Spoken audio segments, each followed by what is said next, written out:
Good morning, everybody, and happy Friday, Friyay. Hawaiian shirt, Friyay. Apparently, I still can't draw arms. Pretty good with flowers, not so good with arms. Made it through another week, everybody. Just in case you haven't had enough of Brandy and I, we do have a webinar tomorrow. All about lawns. We're partnered with the city of Calgary to keep your lawns healthy. A few things you can do, tips and tricks. We'll talk about what lawn is, all of that good stuff. So that's a webinar tomorrow. We had a great week talking about houseplants, what to do. I grabbed a few things. I just went with color. I didn't even really focus on houseplants. I want to show some of my favorites. This is an annual, and I love it. It's called Osteospermum. Also an African daisy native to Africa or the Arabian Peninsula, and just outstanding. I absolutely love these. I love those as my thriller in the middle of my planter. Nice and tall, bold. They come in whites, oranges, yellows, purples, pinks, as you can see. And I love, love, love this one. It's called the Night Sky. And super, super easy to grow. Let me clean this off for you. Full sun. It's a petunia. So you can see right there. Goes great as a spiller. You put these together in the same basket. Come on. So anyway, literally I just grabbed those because I wanted to talk about them. I hope everybody's doing well. Oh, and I grabbed his biscuits because it's Hawaiian shirt. I don't have any on my shirt. I should have grabbed a palm tree. Oops. I got somebody hula dancing though. My hula dancing was pretty popular. So, another crazy week. It's hectic. Moving forward, our new website should be launching soon. We still have delivery and curbside options. So that's all good. And Brandy did some polls. And one of the polls we asked was, when repotting your 4-inch houseplant, the pot should be 6-inch, 8-inch, 2-inch, or I do what I want. A lot of times I do what I want, but not when it comes to my plants. I try and keep them healthy. The correct answer was indeed 6-inch. I think Brandy answered it right. Yeah, I did. Brandy being the big nerd. Well done, Brandy. We had a fair amount say 8-inch. And a few of you said I do what I want. Way to go. Rebels. My rebels. I love it. Just be aware, if you do what you want, your plant might not do so good. But fill your boots. It's a learning curve. If you remember the reason for that, and this ties in with a question we got. Sorry, I'm just going to rifle through my notes here.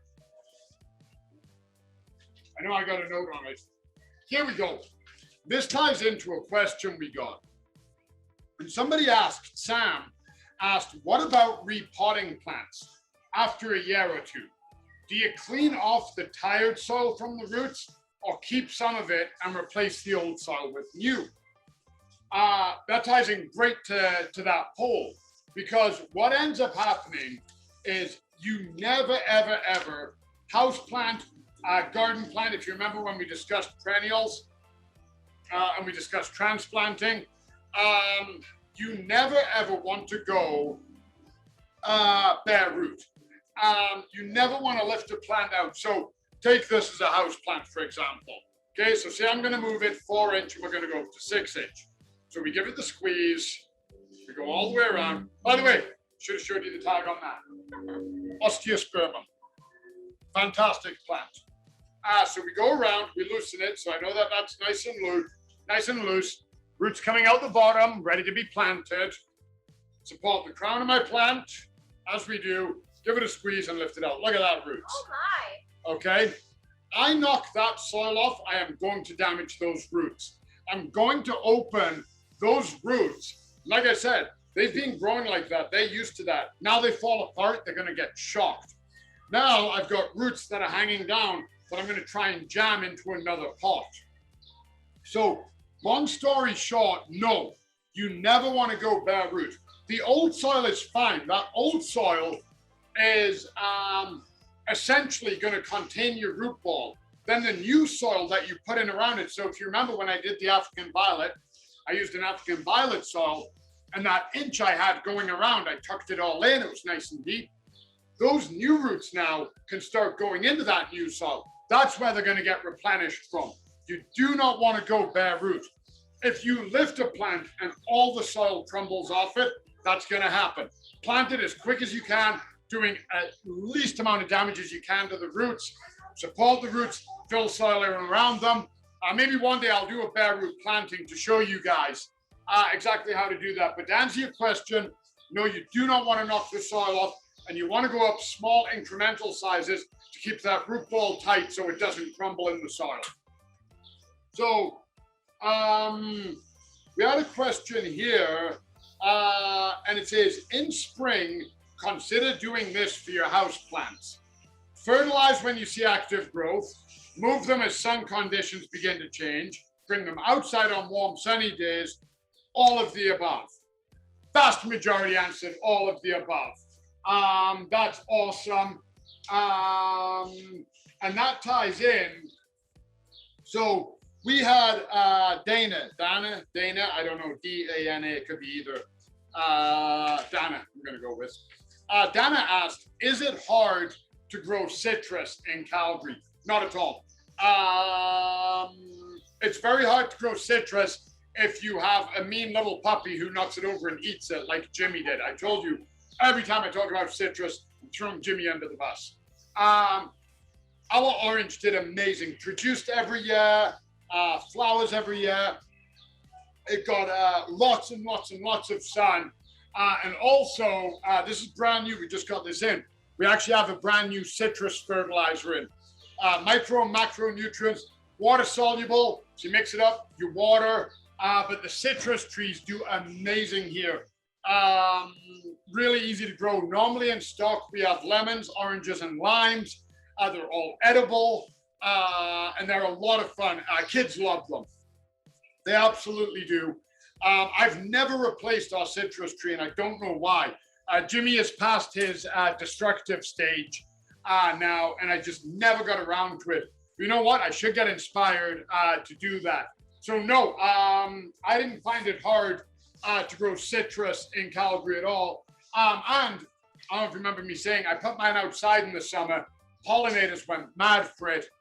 I can't even tell you off a tree this big, not including the roots, just the tree that big.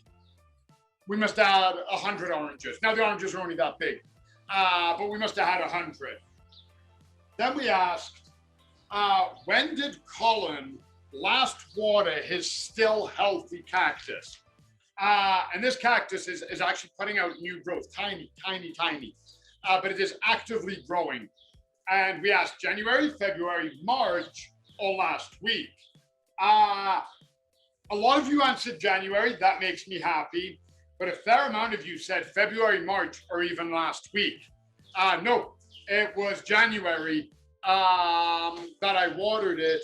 The pot is ridiculously dry. Every once in a while I turn it, move it, make sure it gets more sun as the conditions change. And it is dry, it is light, and it is thriving. I'll probably water it next month, maybe. That's about as specific as I can get. I've only got one cactus. I like them, but I'm not a huge fan. And if I've got space, I like foliage. Again, no right or wrong answers, right? It's never one size fits all. You love cactus, and cactus is your jam. Fill your boots. Couldn't be happier. I like them, but I'd rather see trailing foliage. I love pothos. I love spider plants. Christmas cactus I love. So, but yeah, less water on your cactus. A lot of people, oh, I can't grow cactus, I always kill them.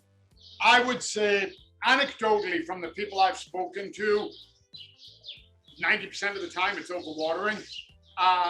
They either water it regularly every week, or they just give it some water. The roots aren't drinking it. It doesn't need it. If the roots aren't drinking it and it's not drying out quick enough, the roots are sitting in water. Cactus can't have that. That's why they literally grow in sand. The most porous of growing mediums. It's rock, so it's not even absorbing the water. They cannot take sitting in moisture. It's better every 4, 5, 6 months. Flood your cactus, let it drink deep, make sure there's good drainage so the rest runs away, and leave it at that. The cactus will tell you, when you see it starting to shrivel up and get wrinkles, I wish my wrinkles would disappear with a glass of water. They don't. They're here to stay. I've got laugh lines and a bit of a weather-beaten face from being outside. I'm more than okay with it. Look at that. Anyway, I digress. Now we'll put something nicer on camera. So Dana, I don't know if it's the same Dana or Dana. Now I'm going to call you Dana just in case. I think it's Dana. It is Dana. Thanks, Patty. I don't know, but like that seems right. You could have told me that the first time I was using the name. I apologize, Dana. Brandy isn't up on it. My producer director felt I didn't need to know names. My apologies. But Dana asked, will strawberries produce all summer? So, unfortunately, no. They tend to end their production around the end of June. They kind of get overgrown. They don't put out flowers. A lot depends on conditions, how well you keep it, room for root expansion. But normally you'll get a lot of blooms as long as you keep deadheading. Who doesn't want to deadhead a strawberry? I'm not going to eat that one. It's not quite ripe enough. You know what? I think the best thing will be for you to learn for yourself.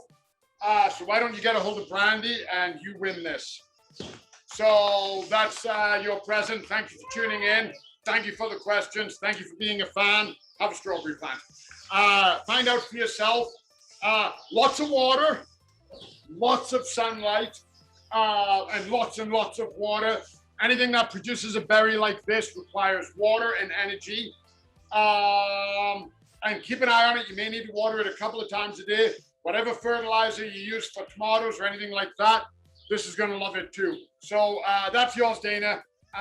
Enjoy. She said thank you. She's tuned in. You're welcome. And it's also my way of apologizing that Brandy got your name wrong. And Mandy said, wonderful tips. Thank you. You're so welcome. For everybody who comments that, good morning, hi, thank you. All of those comments we get, we do read them all. And honestly, they make our day. I've said it before, I'll say it again.